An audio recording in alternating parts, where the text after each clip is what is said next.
इस खामोशी में सिर्फ वैगन के इंजन की धीमी धीमी आवाज ही मुखिल हो रही थी। वैगन लकड़ी के तख्तों पर से गुजरने लगी। लगता था कि ये कोई प्लेटफॉर्म सा है। तख्तों की आवाज सुनाई दे रही थी। फिर वैगन रुक गई। कुछ आदमियों के वैगन से बाहर निकलने की आवाज आई। मेरे करीब वाले फौजी भी बाहर निकल गए। दरवाजा खुलने की आवाज से इस शुबे को तकवीयत मिली कि ये वैगन है। दो आदमियों ने ऊपर उठाया और बाहर लाकर लकड़ी के फर्श पर डाल दिया। मैंने उंगली से फर्श को छुआ। ये लकड़ी के तख्ते थे जो काफी खुरदरे हो चुके थे। मेरी नाक में समंदर के पानी और मछलियों की बू घुसने लगी। यकीनन मैं साहिल समंदर पर था। एक स्टीमर की खटखट करती आवाज दूर से करीब आ रही थी। यह आवाज बिल्कुल मेरे करीब आकर रुक गई। इसका मतलब था कि मैं समंदर के किनारे किसी जेटी के फर्श पर पड़ा था। स्टीमर का इंजन चल रहा था। किसी ने तेज आवाज में कहा, इसे उठाकर खड़ा क्यों नहीं करते तुम, ये कुत्ता है। यकदम से दो आदमियों ने मुझे बगल से उठाकर खड़ा कर दिया, लेकिन मेरी टांगों में इतनी जान नहीं थी। मैं 2 सेकंड तक खड़ा रहा, फिर कांपा, टांगे लड़खड़ा गईं और मैं धड़ाम से फर्श पर गिर पड़ा। किसी ने कहा, कैप्टन ये खड़ा नहीं हो सकता। वही करख्ता आवाज बुलंद हुई, तो इस कुत्ते को स्टीमर पर फेंक दो,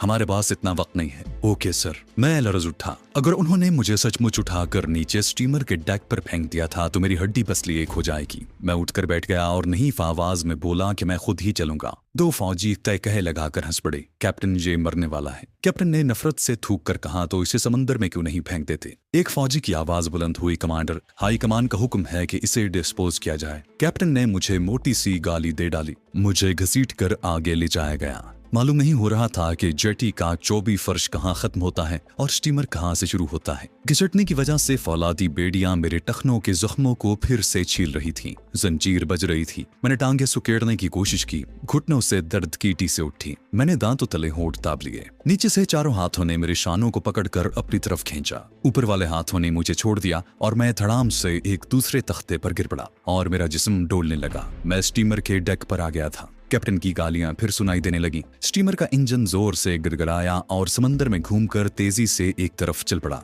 इस खींचातानी का एक फायदा हुआ कि मेरी आंखों पर बंधी हुई काले कपड़े की पट्टी एक आंख पर से जरा सी ऊपर को खिसक गई। मैं स्टीमर के डेक पर सीधा पड़ा था। मैं पट्टी के नीचे से थोड़ा थोड़ा सा देख सकता था। मैंने पूरा जोर लगाकर आंखों के पपोटों को ऊंचा किया और मुझे दिन की रोशनी में स्टीमर का जंगला नजर आया, जिसके पीछे नीला आसमान था। स्टीमर समंदरी लहरों पर जरा नीचे को हुआ तो मुझे समंदर दिखाई दिया, जो हद नजर तक फैलता चला गया था। स्टीमर फिर ऊपर आ गया। गोया इस स्टीमर के जरिए बकौल यहूदी फौजी के मुझे डिस्पोज किया जा रहा था। इसका मतलब यही निकलता था कि मुझे समंदर में फेंक दिया जाएगा। मगर मुझे ख्याल आया कि खुले समंदर में ले जाकर फेंकने की क्या तुक हो सकती है। अगर फेंकना ही है तो इसी जगह समंदर में फेंक दें और फिर उस समंदर पर ही क्या मौकूफ था। ये लोग तहखाने में भी मुझे बड़ी आसानी से हलाक करके किसी गड्ढे में दबा सकते थे। इसका मतलब था कि मुझे मारना इनके प्रोग्राम में शामिल नहीं है। तो फिर ये मुझे कहाँ डिस्पोज करने जा रहे हैं। हो सकता है मुझे किसी अरब मुल्क के हवाले करके मेरे इवज कोई इसराइली जासूस हासिल किया जा रहा हो जो उस अरब मुल्क में कैद हो। सब कुछ हो सकता था, लेकिन जो होने वाला था उसका मुझे वहमो गुमान तक नहीं था। 2 सफेद जराबों वाली टांगे मेरे सामने से गुजर गईं।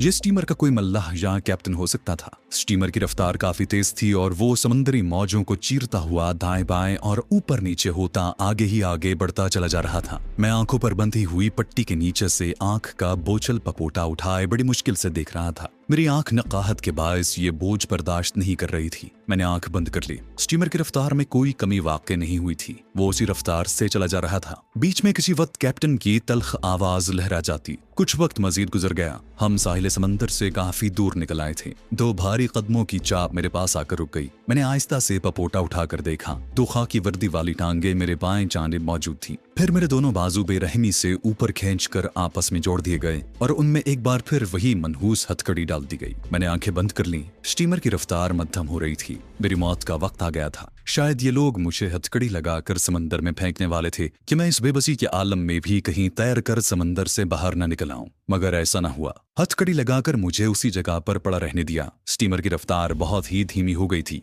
फिर उसने दोबारा अपने भोंपू से सीटी बजाई। ये किसी दूसरे जहाज को जैसे सिग्नल दिया जा रहा था कि हम पहुंच गए हैं। मैंने आंख जरा सी खोल कर देखा। मुझे समंदर की बेकरां वुसअत के और कुछ नजर न आया। ये सिग्नल फिर किसी को दिया गया था। स्टीमर निस्फ दायरे में चक्कर काट रहा था। मैंने दोबारा आंख खोल कर देखा तो मेरा दिल धक से रह गया। समंदर के वस्त में एक इसराइली आबदोज खड़ी थी। उसके टावर का रंग स्याह था और सतह समंदर से बाहर निकले हुए अरशे के जंगले में कुछ वर्दी पोश मल्लाह मौजूद थे। आबदोज की जानिब से सीटी की बारीक आवाज आई। स्टीमर का इंजन बंद कर दिया गया। समंदरी मौजों का हल्का सा शोर सुनाई देने लगा। स्टीमर आहिस्ता आहिस्ता आबदोज की तरफ बढ़ रहा था। अब आबदोज के टावर पर बना हुआ इसराइल का 6 कोनों वाले सितारे का निशान मुझे साफ दिखाई देने लगा। आबदोज के जंगले पर से 2 लाइफ बॉय किस्म के गोल टायर नुमा चक्कर नीचे लटका दिए गए। स्टीमर उनके साथ जरा से टकराकर वहीं रुक गया और डोलने लगा। अब ऊपर से रस्सी की टोकरी सी फेंकी गई। 3 आदमियों ने मुझे उठाकर उस टोकरी में डाल दिया। मुझे इसराइली आबदोज में मुंतकिल किया जा रहा था।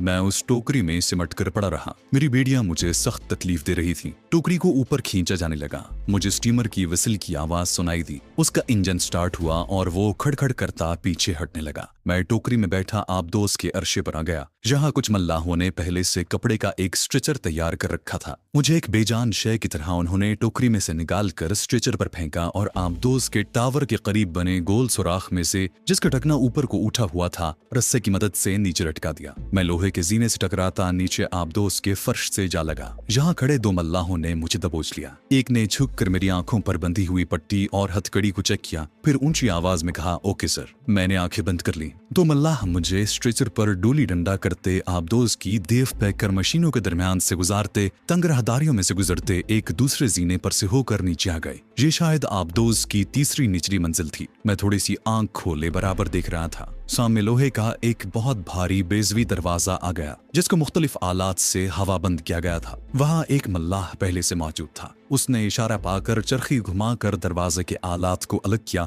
और बेजवी दरवाजा खुल गया। हम उसके अंदर दाखिल हो गए, जहां भी एक तंग रास्ता था, जिसकी दीवारों और छत के साथ बड़े बड़े पायों का जाल बिछा था। 10-15 कदम चलने के बाद बाएं तरफ एक और दरवाजा खुला गया और मुझे उसके अंदर कूड़े करकट की तरह उंडेल कर दरवाजा बंद कर दिया गया। मैं पहलू के बल फर्श पर गिरा हुआ था। दरवाजा बंद होते ही मैंने अपने हथकड़ी वाले हाथ से अपनी आंख की पट्टी, जो पहले ही जरा सी खिसकी हुई थी, मजीद खिसका ली। अब मैं हर शय वाज़े तौर पर देख सकता था। अगरचे मेरा जिस्म दर्द से चूर चूर था और आंख बोझिल हो रही थी, ताहम मैंने भरपूर नजर से कमरे का जायजा लिया। उसको कमरा कहना कमरे की तौहीन था। ये एक निस्बतन बड़ी लोहे की अलमारी सी थी, जिसकी दीवारों से स्टील और एल्यूमिनियम के पाइप चिमटे हुए थे। छत काफी नीचे थी, जिसमें शायद एयर कंडीशनिंग का जालीदार चौखटा लगा हुआ था। यहाँ गर्मी और हब्स बिल्कुल नहीं था। मैं फर्श पर सीधा लेट गया और आंखें बंद कर ली। मेरी आंखें थक गई थी। मैं सोचने लगा, ये लोग मुझे आबदोज में डालकर कहाँ ले जा रहे हैं। ये एक बहुत बड़ा मुअम्मा था जो मुझसे हल नहीं हो रहा था। एक बात जाहिर थी कि जो लोग अगर मुझे हलाक करना चाहते थे तो अब तक हलाक कर चुके होते। उनके लिए ये कोई मुश्किल काम नहीं था। वैगन वाले इसराइली फौजी ने अपने साथी से मेरे बारे में डिस्पोज का लफ्ज इस्तेमाल किया था। डिस्पोज का क्या मतलब हो सकता है? एक तो ये कि इसे मार डाला जाए। अगर ये करना चाहते थे तो बहुत पहले कर चुके होते। दूसरा मतलब ये था कि मुझे किसी ऐसी खुफिया जगह फेंक कर जिंदा रखा जाएगा कि जहां मेरी ब्रेन वॉशिंग की जाए और अपने मतलब की मालूमात हासिल करने की कोशिश की जाए। कयास यही गालिब था कि मुझे किसी ऐसी लेबोरेटरी में ले जाया जा रहा था जो तिलबीब की इंटेलिजेंस ने समंदर में किसी नामालूम मकाम पर बना रखी थी, और जहां मेरे जैसे जिद्दी और काबू न आने वाले जासूसों की ब्रेन वॉशिंग की जाती है। मैंने अपने आप को इस ब्रेन वॉशिंग की शदीद मज़ाहमत के लिए तैयार कर लिया, लेकिन मैं जानता था कि आजकल ब्रेन वॉशिंग के ऐसे जदीद आलात ईजाद हो गए हैं कि मजबूत से मजबूत कुव्वत इरादी रखने वाले इंसान की ताकत भी जवाब दे जाती है। इसके बावजूद मैंने दिल में अहद कर लिया कि अगर मेरी ब्रेन वॉशिंग भी की गई तब भी मैं उन्हें पाकिस्तान और अपने फलस्तीनी भाइयों के बारे में एक लफ्ज नहीं बताऊंगा, क्योंकि ये मेरा आज भी ईमान है कि जिस मुसलमान का खुदा पर ईमान है और जिसका अकीदा चट्टान की तरह मजबूत है, दुनिया की कोई ताकत जदीद से जदीद तरीन मशीन भी उसकी ब्रेन वॉशिंग करके उसे राह हक से नहीं हटा सकती, क्योंकि इंसान का दिमाग खुदा की हिकमत का मकाम है, और जो इंसान खुदावंद करीम की कुदरत और जलालत पर पुख्ता ईमान रखता हो, उसके दिमाग पर दुश्मन के आलात की लहरें बेअसर हो जाती हैं। इस किस्म के ख्यालात ने मेरे अंदर एक नया अज़्म पैदा करके मेरी खाबिदा हिम्मतों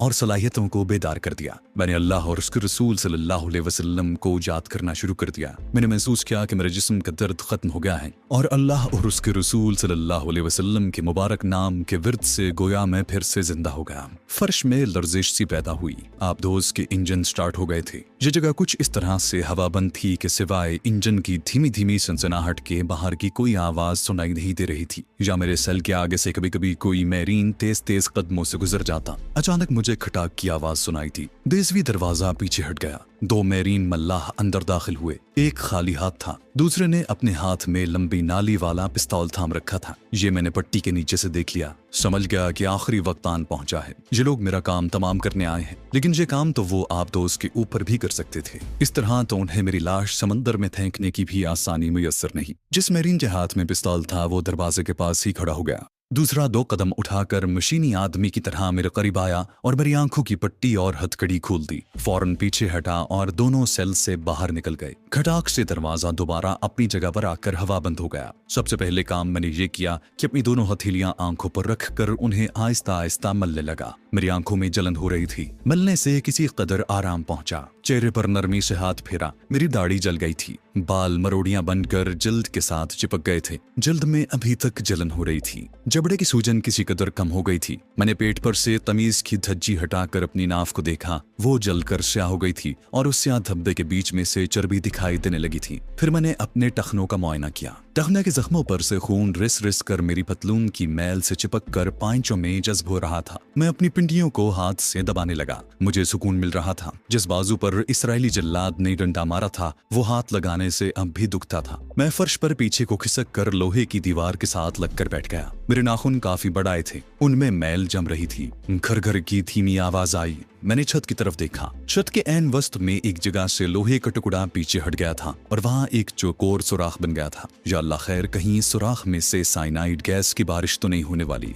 मेरा चेहरा उस सुराख को तक रहा था कि अचानक उसमें से पानी फवारे की तरह उछल कर नीचे गिरने लगा। मैं एक तरफ हट गया, मगर पानी के फवारे ने उस छोटे से अलमारी नुमा कमरे या सेल को अपने घेरे में ले लिया। पानी नीम गर्म था और उसमें से किसी केमिकल की बू आ रही थी। फुहार बड़ी तेजी से मुझ पर पड़ रही थी। मैं समझ गया कि ये केमिकल मिला पानी मेरे कपड़े और मैले जिस्म को जरासीम से पाक करने के लिए था, ताकि आबदोज में मेरी वजह से कोई बीमारी ना फूट पड़े। मैंने आंखें बंद कर लीं और फुहार में सर झुकाकर बैठ गया। 2 मिनट तक केमिकल मिले नीम गर्म पानी की तेज फुहार मुझ पर पड़ती रही। मेरे कपड़े और मैं खुद पानी में शराबुर हो गया था। मेरे टखनों के जख्मों पर उस पानी के लगने से जलन होने लगी थी, जो इस बात का ऐन सबूत था कि उस पानी में जरासीम कुछ अद्वियात मिलाई गई थी। 2 मिनट बाद फुहार बंद हो गई और घर की आवाज के साथ लोहे का चौखटा दोबारा छत के साथ चिपक गया। कितने ही गैलन पानी मुझ पर पड़ चुका था, मगर तंग सेल में पानी की एक बूंद भी नहीं रही थी। सारा पानी किसी खुफिया सुराख से निकल गया था। उसके बाद दीवार के एक सलाखदार चौखटे में से नीम गर्म हवा निकली। फजा का टेम्परेचर 70 डिग्री तक पहुंच गया। मेरे लिपटे हुए गीले कपड़े सूख गए और सारे जिस्म को जैसे टकोर सी हो गई।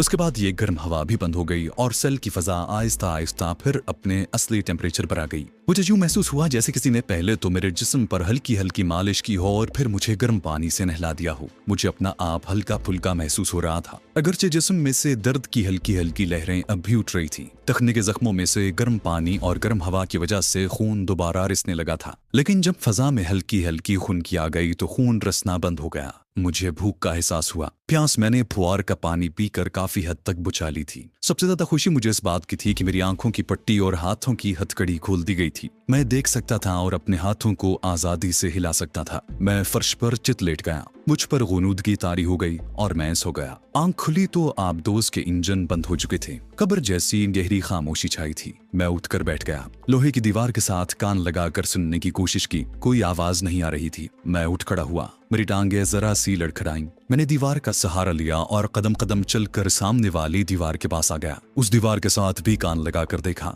दूसरी तरफ से किसी किस्म की आवाज नहीं आ रही थी, मगर आबदोज जैसे डोल रही थी। इससे जाहिर होता था कि आबदोज सतह समंदर से बाहर निकलकर किसी जगह रुकी खड़ी है। बाहर राहदारी में 2-4 कदमों की धमक सुनाई दी। मैं जल्दी से दीवार का सहारा लेकर बैठ गया। खटाक की आवाज से हवा बंद दरवाजा खुल गया। 2 मैरीन अंदर दाखिल हुए। ये पहले वाले मल्लाह ही थे। पहले की तरह एक के हाथ में लंबी नाली वाली पिस्तौल थी और दूसरे के हाथ में एक नायलॉन की रस्सी थी। उसने मेरे पास आकर जानवरों की तरह मेरे दोनों हाथ पुश्त पर करके रस्सी से बांधे और उसका सिरा अपने हाथ में लेकर मुझे खींचते हुए अरबी जबान में बोला, चलो शैतान की औलाद। उसके अरबी जबान में बात करने से एहसास हुआ कि उन्हें भी बता दिया गया था कि मैं फलस्तीनी जासूस हूँ जिसका ताल्लुक पाकिस्तान की इंटेलिजेंस से है। मैं उठा और उसके आगे आगे अपनी बेड़ियों को संभालता कदम कदम चलता हुआ बंद दरवाजे से निकलकर राहदारी में आ गया। पिस्तौल वाले मैरीन मल्लाह ने अपना पिस्तौल जेब में रख लिया था और हमारे आगे आगे जा रहा था। यह आबदोज कोई बहुत बड़ी आबदोज थी जिसकी छत के साथ लगे हुए पाइप बेशुमार थे और राहदारी काफी तवील थी। मुझे चंद कदम तो ज्यादा महसूस न हुआ, लेकिन उसके बाद टखनों के जख्म दर्द करने लगे। आहनी जीना बड़ी मुश्किल से चढ़कर आबदोज की दरमियानी मंजिल में आया, जहां से मुझे पेरिस्कोप के पास ले जाया गया। यहाँ पहली बार मैंने आबदोज के कैप्टन को देखा। भूरी छोटी छोटी मूंछों और किरिंजी आंखों वाला उधेड़ उम्र यहूदी कैप्टन मुझे खा जाने वाली नजरों से देख रहा था। मुझे उसके करीब ले जाकर रोक दिया गया। कैप्टन ने एक तख्ती पर लगे हुए कागज पर दस्तखत करके साथ खड़े मैरीन को दिए और ऊपर इशारा किया।